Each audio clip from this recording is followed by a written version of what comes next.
As we draw closer to the 2018 general elections, public interest has been growing about what has been said and what political parties are proposing should they win the elections.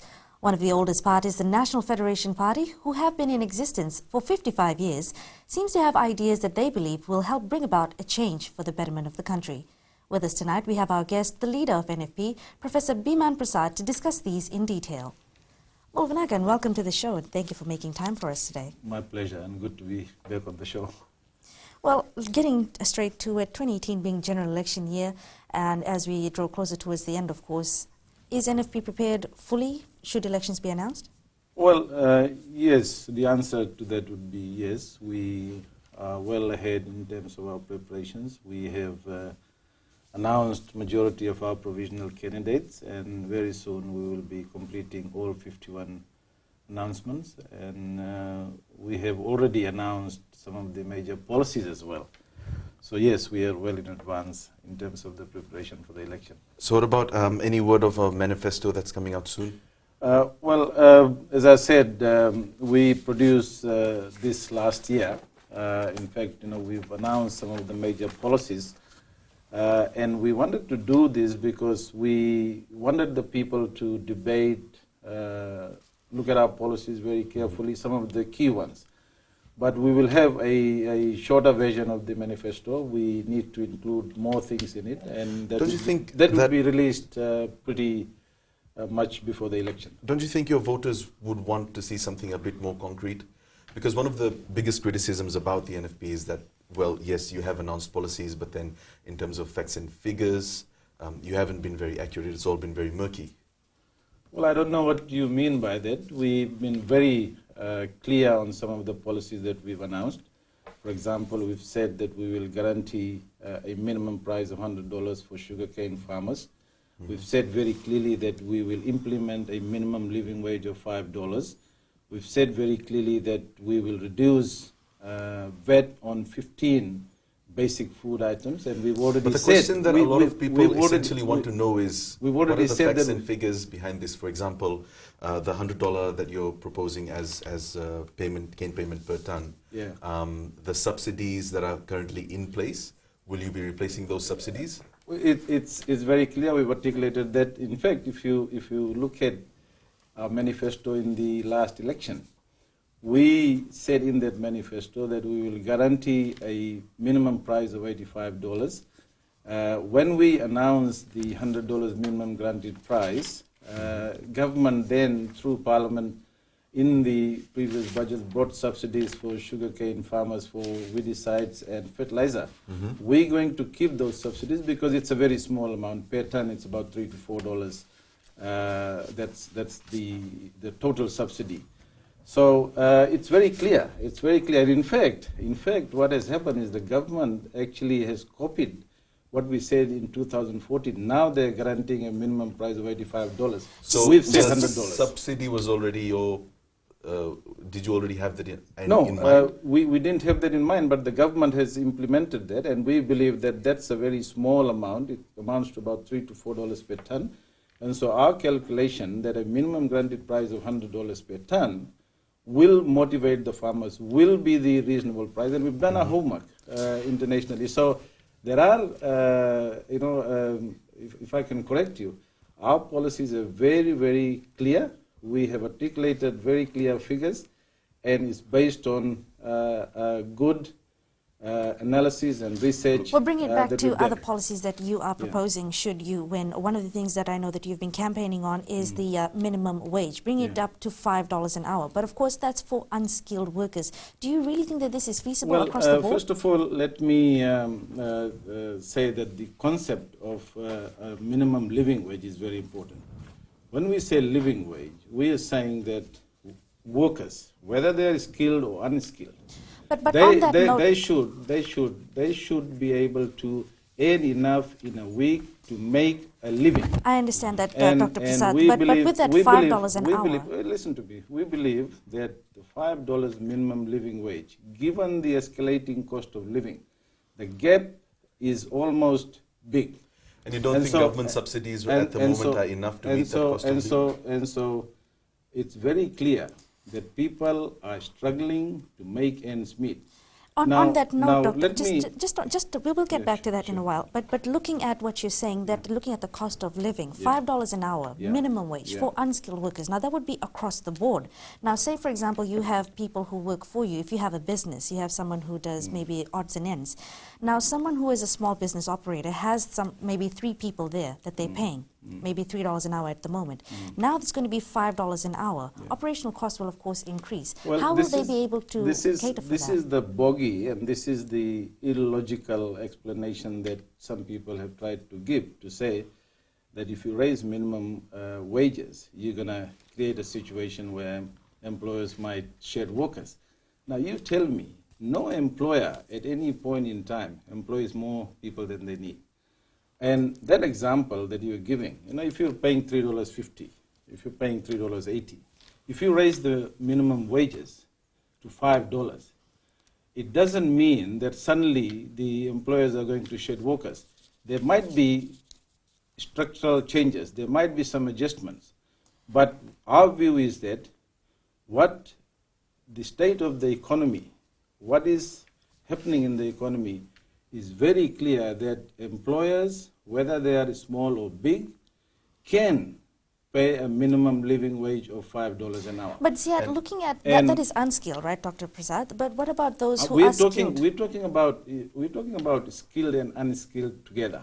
Right. Give an example. Let's talk about some of the measures that you talked about. Give you an example. For any businessman, to pass on the cost for that, they'd obviously have to increase the price of their product, right? It's not necessary. Not necessary. This is another illogical argument. It's not a very good economic argument. When you have inflation there and income here, it doesn't mean that if people's income increases a little bit, for example, if a family right now can afford, say, 2 kilograms of potato a week and a chicken. Now, if the income increases, the family buys another kilogram of potatoes. That doesn't mean that the price of potatoes in the supermarket is going to increase. That doesn't mean that employers all across the board are suddenly going to pass on the cost, because they also have to look at what is reasonable. In fact, raising the living wage, raising the minimum wage, there is evidence all around the world, international evidence, which shows... Just to bring it back, Dr. Prasad, very carefully, because I know we're pressed for time. It's good for workers. We're pressed for time. I can understand what the NFP is trying to do, what you are trying to articulate. However, one last thing, looking at the amount that you are proposing, on a personal level, you're the leader of the NFP, you have party members, are they following through with this particular idea? Are you currently paying someone $5 an hour? In fact, to be very honest, even employers. No, but Dr. Prasad, just a yes or no question. I'm answering a question. Even employers have come to us and said, we can't afford to pay. I'll give you an example. Someone working in a garment industry for 18 years is still earning $2.90, and you are saying that they are unskilled workers? Dr. Prasad, we're pressed for time. That's where I'd need a direct answer, just a yes or no, because we need to move on. Yes. So you were saying that right now, NFP and all its members are paying $5 an hour. We've gone around the country, we've talked to employers, we've talked to the people, and people are very happy with our idea. In fact, many of the employers have said that they can afford to pay minimum. What about the 130,000 Fijians that are not under formal employment, who carry on their own forms of income generation? The cost of these products after the minimum wage increase will be passed on to them, isn't that correct? It's not necessary. As I explained to you, when you already have a big gap, raising income through a minimum living wage, and all international evidence around the world shows that when you raise minimum living wages when the inflation is already high with the cost of living, if there was a small gap, then you could use that argument. But when the gap is very big, it doesn't mean that you're going to increase the price. And you don't think current government policies and the subsidies are enough to... No, the subsidies, some of the support and subsidies are helpful, but it's not enough. I'm sorry to cut you short on that. Just to wrap it up, of course, on that particular $5 minimum wage, you are saying that you're proposing $5 and that should NFP get into government, that is what's going to happen across the board. Skilled and unskilled is going to be minimum $5 an hour, yes? And that also NFP members are currently following through with this particular idea and paying $5 an hour. So if you were to have someone, you would be paying that much, yes? I'm not saying that. We are saying that when the legislation is passed, when we come into government, we have to pass the legislation, and everyone, whether they are NFP... But just a yes or no, at this particular point in time. I can understand your question. I'm just saying that we have announced a policy. When we come into government, we'll pass a legislation, and everyone has to follow that. So at the moment, that would be just a no? What do you mean? As in right now, at this particular point in time, of with course, the policy because there is no mandatory requirement. You set a minimum wage of $2.68. Why would employers, pay more than that? Okay, thank you for that.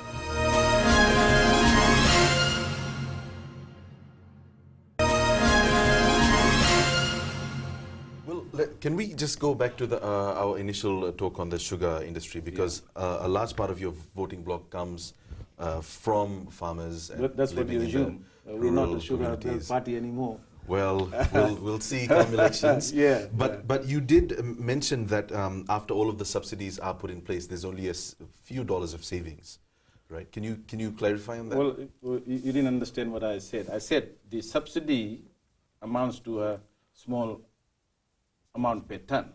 So if you add the subsidy for fertilizer and weedicide and calculate it per ton, then it comes to about $3 to $4 or $5 per ton, depending on where the farmers are. So we are saying very clearly, and I think the government understood that. They actually they've now come out and said very clearly that they will guarantee a minimum of $85, which we said in 2014. Now we are saying that things have changed, the cost has increased, farmers are leaving the industry. You need to motivate them, and $100 minimum guaranteed price is a reasonable proposition, and we have worked out that figure is an important one. So we will implement. Let's talk some figures here. The fertilizer subsidy, $14.09 to $25.59 per 50 kg bag, and the $20 per bag compared with $31.50 that was paid previously. Exactly. You're talking about subsidy per bag. I'm talking about so when you say per bag, you look at how much fertilizer you would need to plant a sugarcane in an acre. So per acre, the subsidy amounts to about $4 to $5. Okay, moving on to something else. Another policy that you have is the free medicine scheme that you'd like to relook. Currently, you're saying that you would like to increase the threshold of income from $20,000 to $30,000. And you're also proposing that all medication become available to the members of the public who will be applicable to this particular scheme, and not just the 142 medications that are being selected by the government. Now, of course, if you think of it from a logistical point of view, it would incur quite a great expense. And how do you think that you would offset that? Yeah, that's a very good question. First of all, let me say that the free medicine scheme was a good scheme. And we've said this in Parliament, that the government actually messed it up in terms of the implementation. What we are saying is that you've increased the income threshold from 20,000 to 30,000, right? Which means you are establishing a benchmark. You are saying to the people that these people are under difficulty, and you're providing them with tax relief. But just looking at where that means where would you get the money from? That group of people, this is the question that journalists asked me when I proposed a reduction in VAT from 15 to 10% in 2014. We've worked out the sums. We know where we're going to cut the expenditure. And it's very clear to us how we will fund that. You know it, but then how are you going to pass on that information to your voters? Well, your voters need to be assured that your solutions that you're proposing in the coming election, they are feasible, they are evidence-based, and you have the facts and figures to show that you can do this. We're telling the people how we're going to do that. We told them in 2014.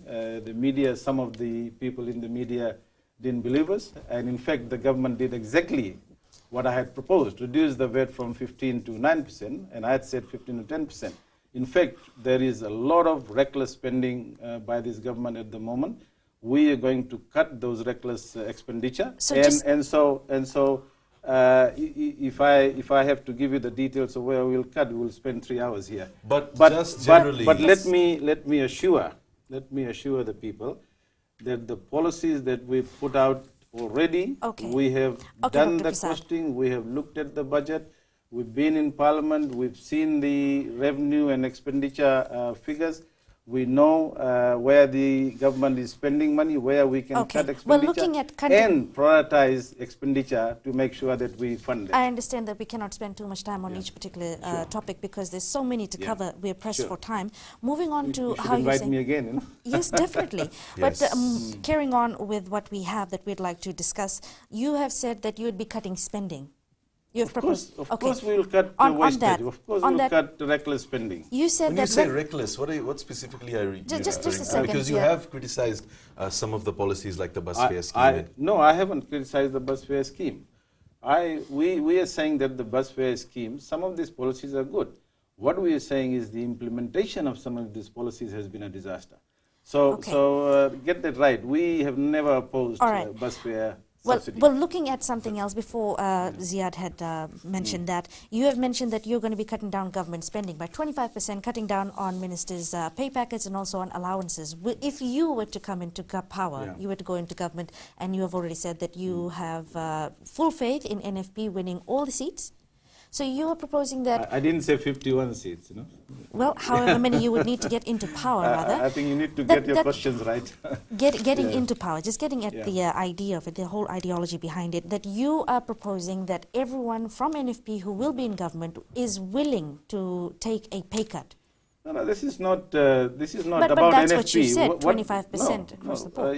You need to understand that we have announced a policy. We are saying that when we come into government, if we are in government, we will cut across the board, right from the Prime Minister to members of Parliament. So if you were to become Prime Minister, you would take a 25% cut? Exactly. That's obvious. Okay. That's understood. Then looking at the money that would be saved there, do you think that would be enough to offset all the other policy changes? That's only one aspect of saving. I mean, we're talking about, billions of dollars budget. So, we're looking at one place where we're going to cut expenditure is the budget for the Fiji Roads Authority, because we believe that we're not getting value for money and there's a lot of reckless spending there.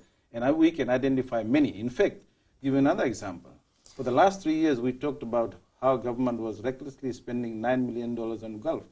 And this year, to our pleasant surprise, the government in the budget took that away. So we've been effective in articulating policies and making sure that government actually hears us as well. Looking at policies, you said that is just here in Fiji, right? You're taking a 25% pay cut across the board, but you're also proposing that you're going to cut what is mentioned on NFP's website, spending on wasteful diplomatic missions in South America, in Africa, and also in the Middle East. As a whole, how much do you think, just a ballpark figure, would that be? See, let's not talk about figures here. I mean, well, just to give the viewers and your potential... The viewers understand this. They know that these are wasteful expenditures. What is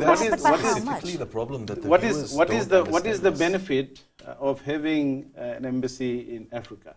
What is the benefit of having an embassy? So you're saying that you would be better off without it? We will be better off without it. And you see, government expenditure, when you formulate policies, when you formulate a budget, it's about a priority, because you're never going to have enough. Well, roundabout number, though. Just a number. How much would it be? And so for us... 5 million, 10 million? No, for us, it's a priority. I know what you're trying to get at.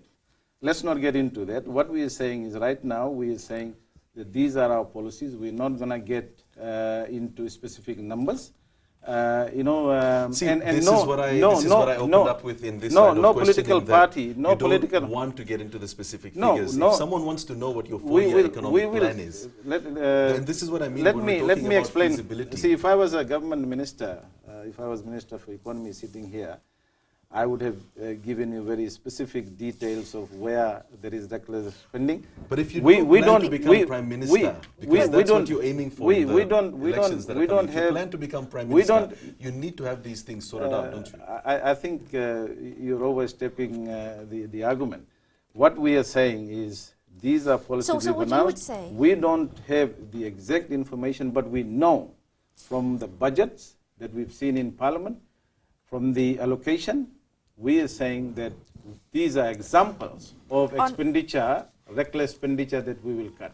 Thank you very much for that.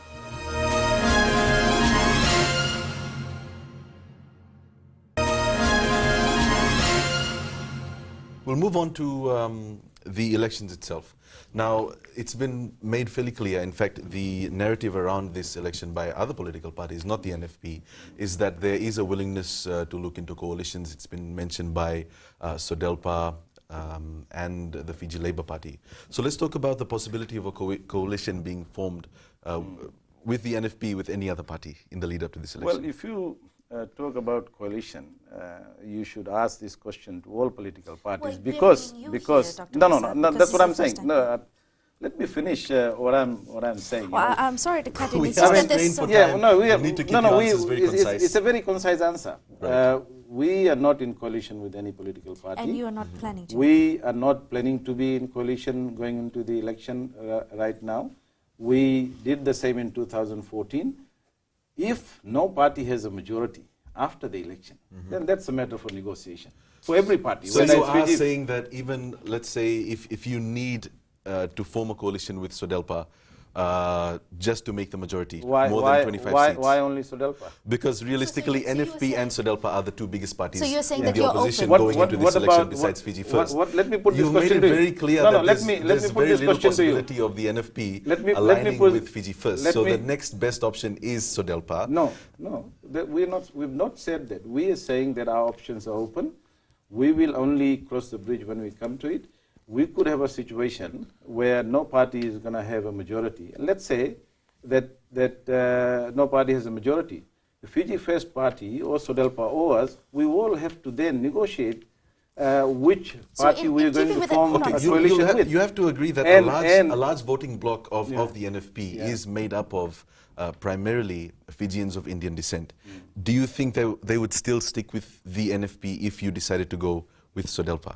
No, that's not the question right now. The question is, and that assumption that majority of our support base is going to be just from voters of Indian descent. Things have changed, and we are getting increasingly large numbers of E2K support.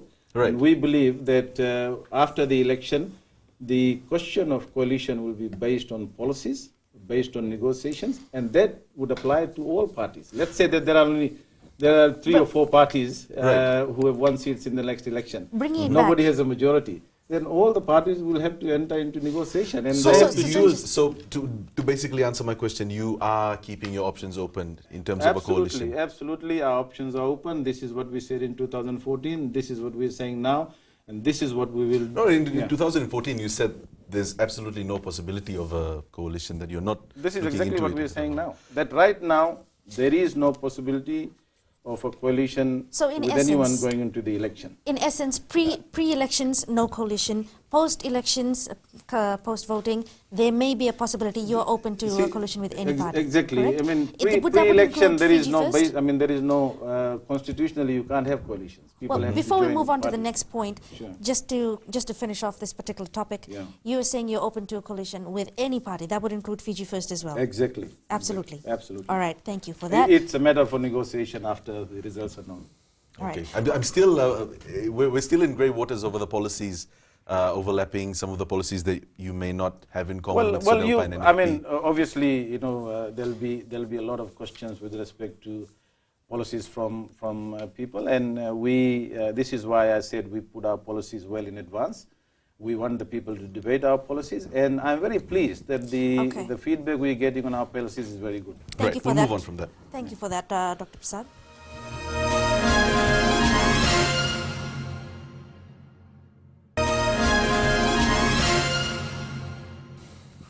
Moving on to candidates, you said that you pretty much have a list that will be out soon, the whole 51 currently. It's not out as yet. Looking at your candidates so far, your provisional candidates so far, you've had quite a lot of controversial things happening in the media. 2 of them where they were resigned, but they asked to resign, I don't know. Also, one of them has got charges over there. What do you have to say about that? Do they not get vetted properly, or any background checks? Let me say 2 things on this. One candidate obviously was accused of rape. He withdrew from the race. He withdrew on his own? He wasn't asked? And the second one was charged, and he withdrew on his own, and that was the right thing for them to do.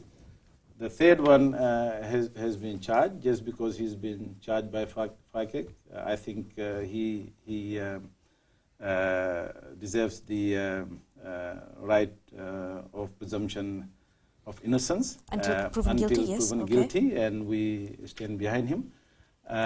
But let me make this point very clear, that when we announce candidates, we announce them on the basis of our own research, own interviews, and it's not necessary that we have full information. I mean, in the last election, I mean, the Fiji First had a candidate who was charged and in court was given a seat and subsequently became a minister until and obviously he was we'll keep the discussion centered to your candidates. Yeah, no, I'm just saying, I'm giving an example of how things can happen. Just for clarity, Mr. Tiko Tiko Tha, did he resign by himself or was he asked to resign? He resigned. I mean, he's a man of integrity as far as we are concerned, and that allegation was made. He resigned, and that was the right thing for him to do. And Dr. Yunus, did he resign himself or did he resigned himself, and again, that was the right thing for him to do. We have received information that he was asked, he was given the resignation letter when he was in jail, just so that when news broke out of it, you could refer to him as a former candidate. You might be picking this from Fiji Sun. That's not true. Okay, moving on to other things that have been said about... the Fiji Sun has lied about this. Well, I'm saying that that's not correct, and Dr. Yunus... Which means that... Dr. Yunus resigned himself. Okay, thank you for that. But moving on to something else, there were 4 people who came forward and said that an NFP professional candidate, Pradeep Chandra, had allegedly made remarks inciting religious tensions. What do you have to say about that? Well, we have spoken to, as I said, the matter is in court. I think all of us should leave it to the court to give the final verdict. But let me say this: I've traveled around the country over the last so many years and more recently. I've never had people talk about these things. You should ask, who are the people who are talking about this? It's your own candidates. In fact, we should reject politicians who are putting billboards to divide our people. We'll touch on those billboards in a while later. But let's talk about these 2 candidates. There were witnesses who came forward and they were giving testimony that, yes, these people have said these things. They've made allegations that it was discussed that Muslims would be taking over Fiji, too many positions of power held by Muslim people in the country, and that we do have a Muslim... I think as a journalist, you would appreciate that the matter with respect to that candidate is in court. I think it is better that we leave that to the court to decide. Is Mr. Pradeep Chandra still a member of your party? He is, as I said, he has the right of I think, the presumption of innocence is still there. That was and it's improper for us to discuss that particular case. That particular case is in the court, and we should leave it to the court to decide whether Mr. Chandra is guilty. The fact that FACEC has charged him does not mean that we are dropping him. And what about Mr. Pramod Chand? Is he still a member of your party? He is a member of parliament. He is our vice president. Again, the allegations made against him, he's denied it vehemently. And we've investigated. We believe that Mr. Chand is innocent. And although there were witnesses who came forward and did testify. You 3 of us are sitting here, and 2 of you say that Dr. Prasad or Professor Prasad said something like this. Are you going to take that as a definitive? I mean, there are people that. I'm more interested, not in the law. Of course, there is legal. What we are saying. Let me just cut this short. As far as the NFP is concerned, I've said this, that we need irrevocable, irrefutable evidence to prove that any of our candidates or people are doing it. We don't condone that. We don't tolerate that. In fact, people who are talking about these things should look in the mirror themselves. So you have said why they're talking about it. So you have said. I'll give you an example. We'll have to cut you short there. Let's discuss another candidate that resigned, Mr. Savneet. He was advocating for LGBTIQ rights, the right of gay marriage to be legalized, and then a short while later he resigned from the party. Is it because the statements that he was making, the policies that he had in mind, wasn't in line with NFP's own? He's still supporting the party. The reason he gave me was that he had plans to go to India, and there was something for him there, and therefore he would not be able to contest the election. So, so let's not speculate based on what. I'd like to paint you this picture. Okay, so Mr. Savneet, advocating for LGBTIQ rights, he resigns. You are speculating unnecessarily. Okay, moving on. There's no speculation. There's no speculation. In fact, because our position on. If we were sitting alone and talking about this, that would be speculation. But we have the leader of the NFP to discuss this. Right? I'm just saying that you are speculating. I've told you that he resigned and gave a very good reason. So Mr. Tikotikoza and the dentist who was who had rape allegations, they resigned. But two of the people who are charged with religious vilification, they are still members of your party. You have to understand that these allegations can be made by anybody. Whether there is substance in allegations, that's another matter. Okay. And for Mr. Pradeep Chandra, you have to understand this. You're a journalist. The matter is in the court. Okay, to move on from that, because you pressed for time. Why don't you leave it there? We pressed for time, I can understand that. We'll pick it up later on if we can. Yes, yes, definitely later on, but in the interest of time, moving on. So that has been said about so-and-so provisional candidate, the matter is before court. You would not like to comment on that at this particular point in time in this show. What about other candidates? Have they been briefed? Have they gone through any sort of sessions because of all that's been happening in the public so far to prevent as I said, anything? Let me make this very clear. I have not had anybody talk about these things to me, and I am confident that none of our candidates, none of our supporters are talking about that. And in fact, people who are talking, politicians are talking about it. Mr. That's not exactly what I was asking, Dr. Give you an example. What I give you an example. Give you an example. No, you have to be fair. You have to listen to this. Okay. Give you an example. He goes to a consultation. A person of Ethiopian origin asks him a very simple question. Why are you holding so many portfolios? His answer was, you're asking me this question because I'm a Kandia. Was that not racist? So people need to look in the mirror themselves before they accuse others. But it's undeniable that in the lead up to these elections, race and religion is a very important. It may be important, but as far as the NFP is concerned, we don't condone this. And I've said this very, very clearly, and I will repeat. Okay. None of our candidates, none of our supporters are doing this. And if we find that anybody is involved in any kind of campaign based on race, religion, or any other, apart from the issues, we will take serious action. We've said this before. And I am confident, and I, as the leader of a party, I will not tolerate any of this. And my message to other politicians who are talking about this is to look into the mirror themselves. Why are they talking about it? What is the motivation for them to talk about it when these things don't exist?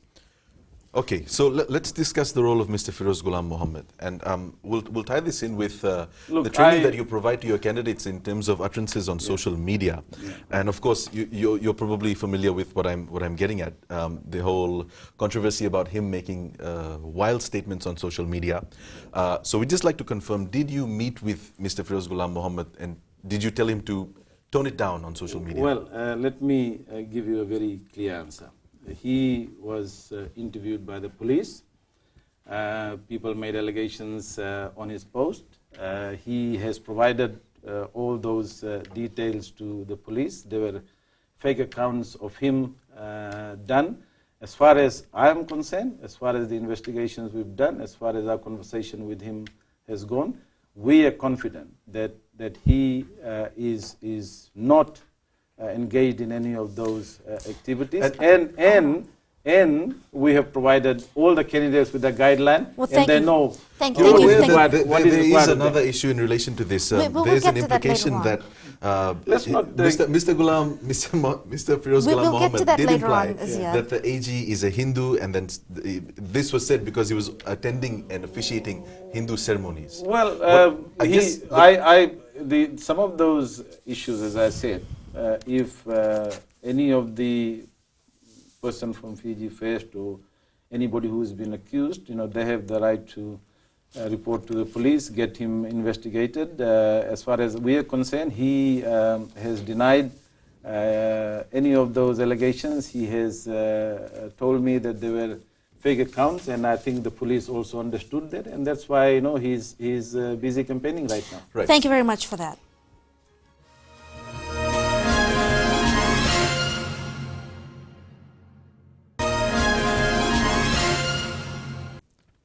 Right, moving on to other things that have been said that you are proposing. You are saying that you're going to set aside $200 million a year housing for squatters. Yeah. You think that the current government or the current policies are not enough? What we are saying is the problem of informal settlements, squatter settlements, is a long-standing one. It's not just under this government, it was there before. And our view is that it's an issue that needs priority, that needs national attention. And that is why we have made this very bold policy announcement that when we come into government, given the overall expenditure and revenue, our priority would be to house the people. Okay. And that is why I'm saying that over the 4-year period, we are looking at about $800 million, $200 million per year as part of the budgetary allocation.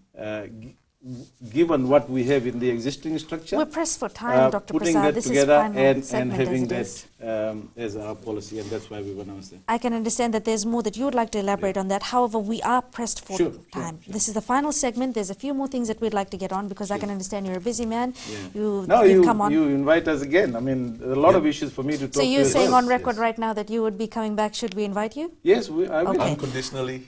Unconditionally, yes. I mean,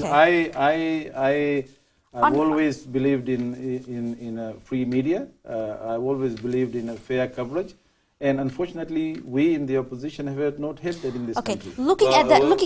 Let's investigate that a little further. By that, I'm guessing you're referring to Fiji Sun and the Fiji Broadcasting Corporation. Let's not go there. I've made my point. You just made the implication. And I stand by that. I stand by that because we've been a victim of media bias in this country over the last 5 years, partly not because of journalists, partly because of the media law, the media decree. So you would like to change it? You're saying that media freedom right now does not exist. Those are one of the most draconian decrees that we will change immediately. Well, looking at something different, apart from the media freedom, you've also stated that in NFP's AGM in July, that if NFP should win the elections, that you will stop spending on FBC, Fiji Sun and Corvus. I didn't say stop. If you stop, you won't be here. What I said is we will relook at the budget. We will provide priority in terms of where we think a national broadcaster should concentrate.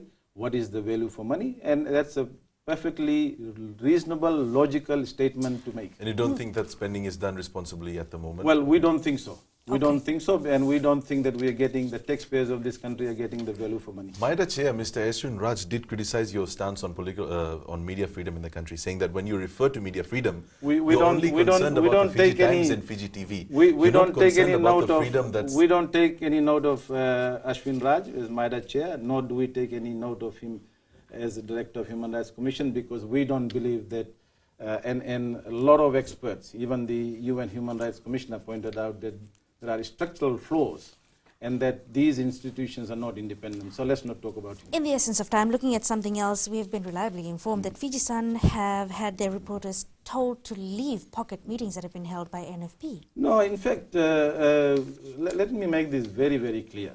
We send all our press releases to every media. We don't stop any journalist from covering our meeting. We, as far as I'm concerned, I am not aware. I know they speculate these things in the paper. Most of the time they get it wrong. The analysis is wrong.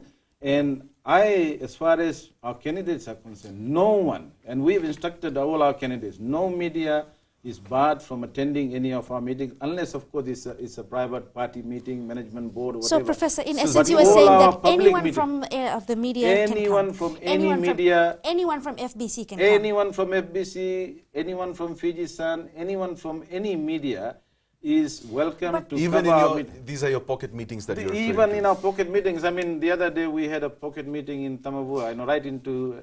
Look, if everyone is free to attend these meetings, why don't we send invites? Well, sometimes, it's not advertised. Yeah, I think that's a good suggestion. We should see. At any time, it would seem I think the contradictory. difficulty is any time there's so many pocket meetings. Some people are here, some people are there.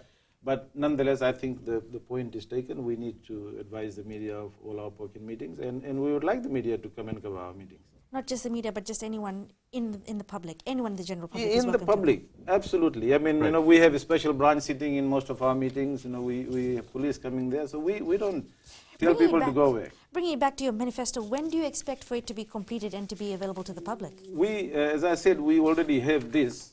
This is out in the public. This was out in the paper, one of some of the major policies that we've announced. But a detailed manifesto would be available for everyone to see and understand in good time. We're not going to produce the manifesto just a week before the election. Well, crunch time is just around the corner. Yeah, so we should be able to get our manifesto at least 2 weeks before. Percentage-wise, how much is it completed? 50%, 60%? We've almost got a full draft of our manifesto. I can assure you. Right. So we'll just get the discussion back to some of the candidates. And before we move on, I'd like to discuss Tupo Dronindalo's resignation from the other thing I want to tell you, all our candidates are provisional candidates, and the elections officers made it very clear they don't recognize any of these provisional candidates as candidates. So, you know, that's very clear. So I think it'd be premature and unreasonable to discuss individual candidates, because some of them may not be candidates. Just quickly, the NFP is contesting these elections, and anyone who goes out and campaigns on behalf of the NFP it's implied that they're doing your work. Of course, there are people who are campaigning for every political party. Right. You can't go out there and discuss every person who is talking about every political party. I think but you can't separate yourself from the statements. We're not separating it. We're not separating it. I'm saying that there are a lot of people out there. There are a lot of Fiji First people, you know, a lot of Sudalpa people. They're going and saying lots of things. I mean, we can give you hundreds of examples, but, you know, let's not get there. Well, I'd like to cut in there, because here's the thing. We don't really have much time left, as it is, with elections just around the corner. Exactly, I agree with you. Previously, you have stated that the 2014 elections were rigged, and that they may be rigged this time around again. On what basis do you think that would happen? We said very clearly, we didn't use the word rigged in that sense. But you're saying that it's not credible. We said that the election, 2014 election, was not held in a free and fair environment. But Dr. Prasad, with me, I have the Bangkok Declaration on Free and Fair Elections. This, of course, would form the basis for credible elections I in tell the you country. what, you people should look at the report of the Multinational Observer Group. I have looked at the report. Look at all the recommendations. Look at the report of the 2014 Election Commission Annual Report. If you read the report, if you read the recommendation, it's very clear that the election was not held in a free and fair environment. So with and your that concerns, is our issue. FEO? What we've been saying, and I've raised this in Parliament, in fact, the report, the two reports were sent to the Parliamentary Standing Committee. That Parliamentary Committee, chaired by the government member, has not seen the light of the day, never was brought in back to Parliament so that we could change the legislations that the reports recommended. So basically what has happened is that the responsibility lies with the government. The Multinational Observer Group provided Well, we're out of time, Dr. Prasad, so just one last question. Leading into elections as it is, you're saying that with everything that you've stated on this show, thank you very much for coming onto the show. We do have a lot more that we'd like to discuss with you come election time, of course, with the campaigning. You would be willing to come on for the record again? All I want to say is that we want the media to be fair to all opposition parties. We will, of course, extend the invitation to you. And more so, FBC, TV and radio, because you are funded by the taxpayers of this country. You have a responsibility to the people of this country to provide equal and fair time. We're inviting you again later on. You would to all opposition members. I was not invited once as a shadow finance minister, as a chairman of the Public Accounts Committee, after the 2014 election to appear on any show. We have been told that previous invitations were sent. No, that's not true. I can categorically state on this program that we were not thank you for invited. that. I don't think we have much more time to get into details of all of that. However, like you've stated, with the free and fair elections that you would like, you'd of course like free and fair media coverage on that. We would like to extend an invitation for you to come onto the show again. There's so much more we'd like to cover. Thank you for your time today, though. Pleasure to be here. Thank you. That wraps up our show for tonight, and until next time, have a pleasant evening. you.